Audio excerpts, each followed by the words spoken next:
آج ہم پڑھیں گے نظم معذور بچے زندہ آواز۔ اس نظم کے شاعر ہیں محشر بدایونی، اور انہوں نے یہ نظم معذور بچوں سے متعلق لکھی ہے کہ وہ اپنے بارے میں کیسا سوچتے ہیں یا اپنے آپ کو کیسا وہ سمجھتے ہیں۔ تو پہلے آپ کو یہ پتہ ہونا چاہیے کہ معذور بچے کون ہوتے ہیں۔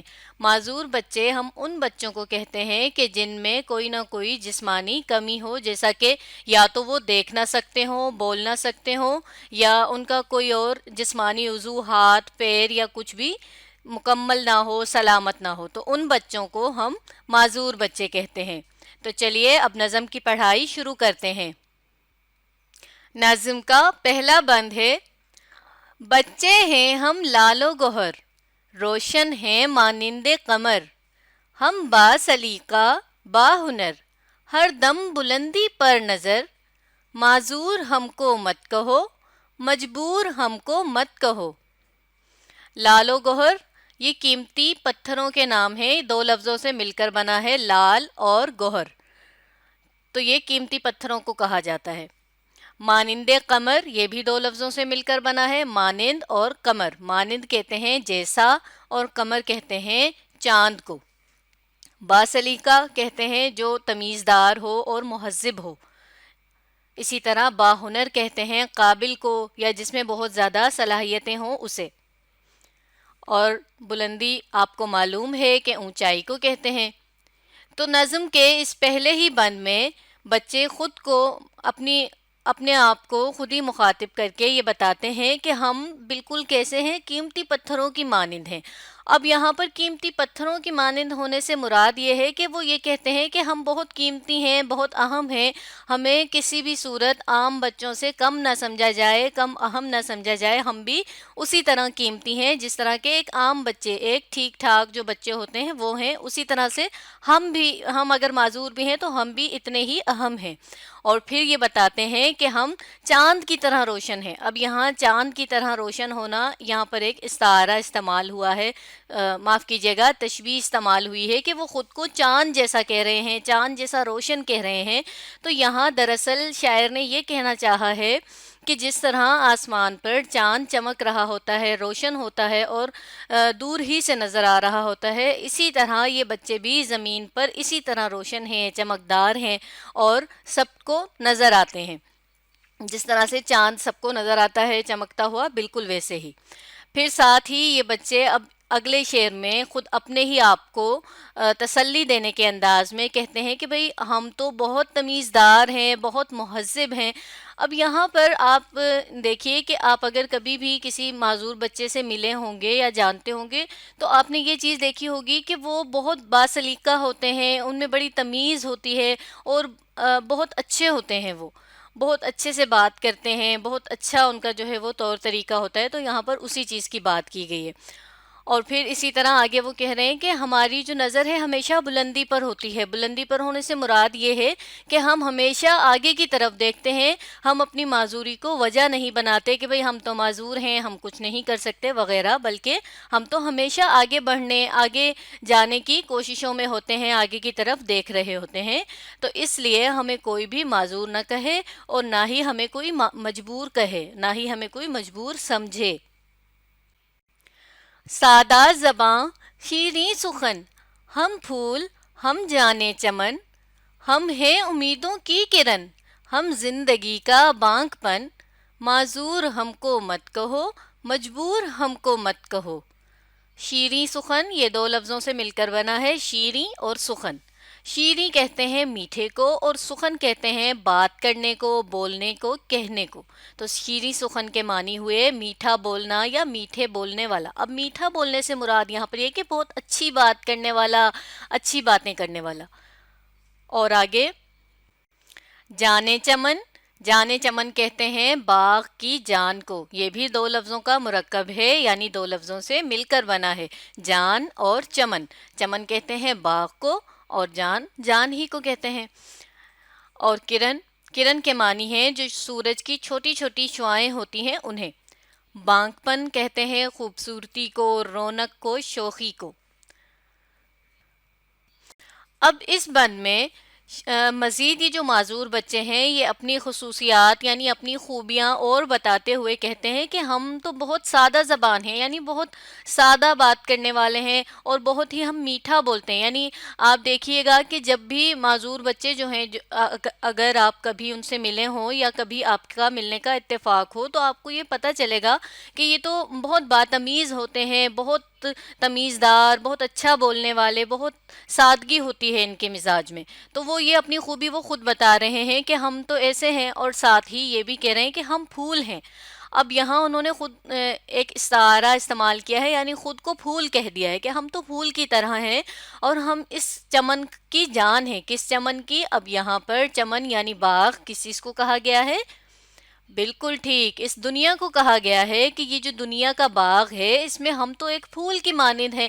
جس طرح سے پھولوں ہی سے باغ میں رونق ہوتی ہے، پھولوں ہی سے باغ کی ساری خوبصورتی ہوتی ہے، اسی طرح ہماری وجہ سے ہی اس دنیا میں ساری خوبصورتی ہے، رونق ہے، اور ہم سے ہی امیدیں وابستہ ہیں. اب یہاں پر یہ اس مصرے سے آپ کو تھوڑا سا سمجھنے کی یہ ضرورت ہے کہ جس طرح سے کہا جاتا ہے کہ بچوں ہی سے ہماری امیدیں وابستہ ہوتی ہیں نا، کہ یہ بڑے ہوں گے، کچھ کریں گے اور ہم اپنا مستقبل بنا کر ہمارا نام روشن کریں گے.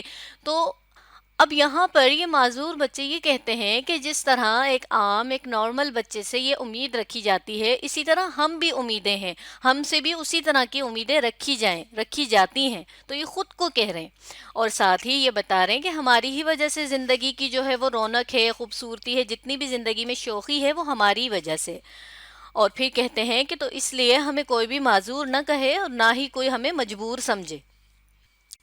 جس دن ہماری محنتیں دیں گی جہاں کو نعمتیں، اس دن کھلیں گی قسمتیں، کیا ہیں ہماری عظمتیں.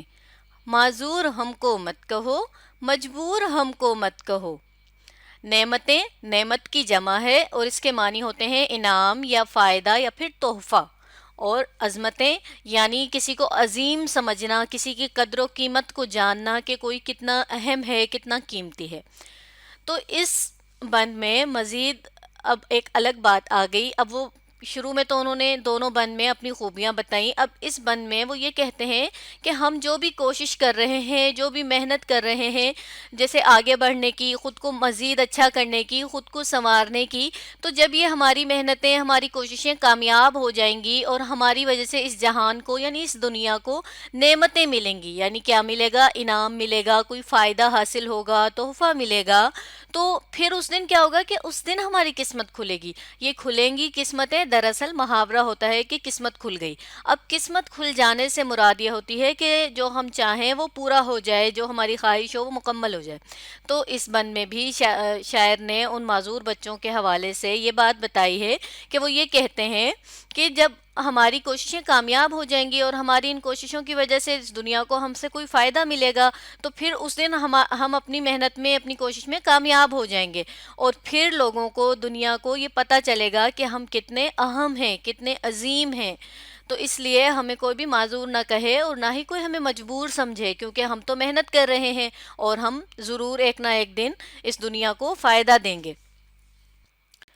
خورشید ہم، مہتاب ہم، خدمت کا روشن باب ہم، شائستہ آداب ہم، اندر سے ہیں شاداب ہم. معذور ہم کو مت کہو، مجبور ہم کو مت کہو. خورشید سورج، مہتاب چاند، شائستہ آداب، یہ دو لفظوں سے مل کر بنا ہے شائستہ اور آداب. تو اس کے معنی ہوتے ہیں اچھے طور طریقے والا، یعنی جس کی بہت اچھی تربیت ہوئی ہو، جس کے رہن سہن کے طریقے، اٹھنا بیٹھنا بہت اچھا ہو، تو ہم کہتے ہیں کہ یہ تو بڑا شائستہ آداب ہے. شاداب کہتے ہیں پرسکون ہونے کو، خوش ہونے کو. تو یہاں پر مزید یہ بچے کہتے ہیں کہ ہم سورج ہیں اور ہم ہی چاند ہیں. اب یہاں پر خود کو سورج اور خود کو چاند کہنے کا مطلب یہ ہے کہ یعنی جس طرح سے سورج اور چاند دنیا میں ایک ایک ہی ہے، تو یہ ان کی انفرادیت ہے، یعنی یہ چیز چاند اور سورج کو منفرد کرتی ہے، انفرادیت بخشتی ہے کہ وہ ایک ایک ہی ہیں اور ان جیسا کوئی نہیں ہے. تو اسی طرح یہاں پر یہ بچے بھی یہی بتانا چاہ رہے ہیں کہ ہم بھی چاند اور سورج کی طرح ہیں، یعنی ہمیں کوئی کم اہم نہ سمجھے، ہمیں کوئی کسی جیسا نہ سمجھے، ہم جو ہیں ہم وہ خود ہی ہیں. یعنی ہم ہم کسی جیسے نہیں ہیں، ہم عام نہیں ہیں، بلکہ ہم جس طرح سے ہر ایک کی اپنی انفرادیت ہوتی ہے، ویسے ہی ہماری بھی انفرادیت ہے کہ ہم بھی چاند اور سورج کی طرح ہیں۔ اور پھر ساتھ یہ بھی کہتے ہیں کہ خدمت کا روشن باب کہتے ہیں دروازے کو، تو کہتے ہیں کہ ہم سے ہی جو خدمت کرنا کہتے ہیں کہ دوسرے کو سکون دینا، دوسرے کے لیے کام کرنا، تو وہ یہ کہہ رہے ہیں کہ جو یہ خدمت کا جو روشن باب ہے وہ ہم ہی ہیں، یعنی جو اس کا خدمت کا جو دروازہ کھلتا ہے وہ ہم سے ہی کھلتا ہے، یعنی ہم بہت زیادہ خدمت گزار ہیں۔ اب یہاں پر دراصل یہ بتایا جا رہا ہے کہ یہ جو معذور بچے ہوتے ہیں یہ بہت ہی لائق، بہت ہی قابل ہوتے ہیں، عام بچوں کی بھی بنسبت یہ بہت ان میں یہ خوبیاں پائی جاتی ہیں کہ یہ باسلیقہ ہوتے ہیں، باہنر ہوتے ہیں، اور اس کے ساتھ ساتھ ہی یہ خدمت گزاری میں بھی سب سے آگے ہوتے ہیں، یعنی خدمت گزاری کا جو دروازہ ہے وہی ان سے کھلتا ہے۔ اب دروازہ کھلنے سے روشن باب یعنی روشن دروازہ کھلنے سے مراد یہاں پر یہ ہے۔ پھر ساتھ ہی یہ بتا رہے ہیں کہ ہم تو بہت اچھے طور طریقے والے ہیں، اور اسی طرح ساتھ یہ بتا رہے ہیں اسی وجہ سے ہم بہت زیادہ دل سے، اندر سے یعنی دل سے بہت خوش ہیں، پرسکون ہیں۔ اب وہ کیوں خوش اور پرسکون ہیں؟ کیونکہ وہ بہت زیادہ اچھے طور طریقے رکھتے ہیں، باہنر ہیں، اور اسی طرح وہ اپنی اہمیت کو جانتے ہیں، اس لیے ان کے دل میں کوئی پشیمانی نہیں ہے، کوئی دکھ یا کوئی پریشانی نہیں ہے کہ بھئی وہ تو معذور ہیں، کیونکہ وہ اپنی معذوری کو کوئی وجہ، کوئی عذر نہیں بنا رہے، بلکہ جس طرح ایک نارمل بچہ، نارمل انسان اپنے کام سر انجام دیتا ہے، ویسے ہی یہ بچے بھی کرتے ہیں۔ تو انہیں ہمیں کسی بھی صورت معذور نہیں کہنا چاہیے، نہ ہی انہیں ہمیں معذور سمجھنا چاہیے۔ ہم آسماں پر چھائیں گے اور کہکشاں بن جائیں گے، ہم روشنی پھیلائیں گے، دنیا میں عزت پائیں گے، معذور ہم کو مت کہو، مجبور ہم کو مت کہو۔ چھائیں گے، چھانا سے بنا ہے لفظ، اس کا مطلب ہوتا ہے پھیل جانا، اور کہکشاں کہتے ہیں آسمان پر جہاں پر ستارے ایک ساتھ بہت سارے ہوں، یعنی ستاروں کا جھرمٹ۔ تو اب اس آخری بند میں مزید یہ بچے اپنے بارے میں کیا بتاتے ہیں کہ ہم ایک دن آسمان پر چھا جائیں گے۔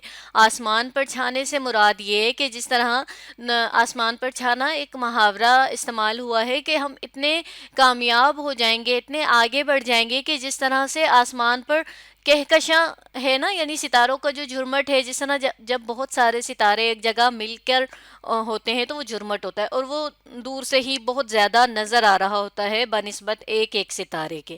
تو وہ جھرمٹ سے یہاں مراد ہے، کہکشاں سے یہاں مراد ہے کہ ہم مل کر، ہم اتفاق سے ہم اتنے کامیاب ہو جائیں گے کہ جس طرح سے وہ جھرمٹ آسمان پہ نظر آ رہا ہوتا ہے، ویسے ہی ہم اس دنیا میں نظر آئیں گے سب کو۔ ہماری جو کامیابی ہوگی، ہماری جو محنت ہوگی، وہ سب کو اس طرح سے نظر آئے گی کہ جس طرح سے آسمان پر یہ نظر آتا ہے، اسی طرح سے ہم دنیا میں نظر آئیں گے۔ پھر ساتھ ہی یہ بتاتے ہیں کہ اور ہم اپنی اسی محنت اور اسی کامیابی کی وجہ سے پوری دنیا میں روشنی پھیلائیں گے۔ اب روشنی پھیلانے سے مراد یہی ہے کہ ہم دنیا کو فائدہ دیں گے، دنیا کے کام آئیں گے، تو پھر کیا ہوگا کہ دنیا ہمیں عزت دے گی، ہم دنیا سے عزت پائیں گے، ہمیں عزت ملے گی، ہمیں سب رسپیکٹ سے دیکھیں گے۔ ساتھ ہی پھر وہ آخر میں دوبارہ وہی مصرع جو ہر بند کے بعد آیا ہے کہ ہمیں اس لیے کوئی بھی معذور نہ کہے اور نہ ہی ہمیں کوئی مجبور کہے۔ آخر میں یہاں شاعر کا نام موجود ہے، محشر بدایونی۔ محشر کے اوپر یہ جو علامت ہے اسے تخلص کی علامت کہتے ہیں، اور یہ شاعر جو نام شاعری میں اپنا مختصر استعمال کرتے ہیں اس پر استعمال کیا جاتا ہے یہ والا نشان یا علامت، تو اس سے ہمیں پہچان ہو جاتی ہے کہ یہ اس شاعر کا تخلص ہے۔ اب آپ نے اس ویڈیو کو دوبارہ دیکھنا ہے اور پڑھنے اور سمجھنے کی کوشش کرنی ہے۔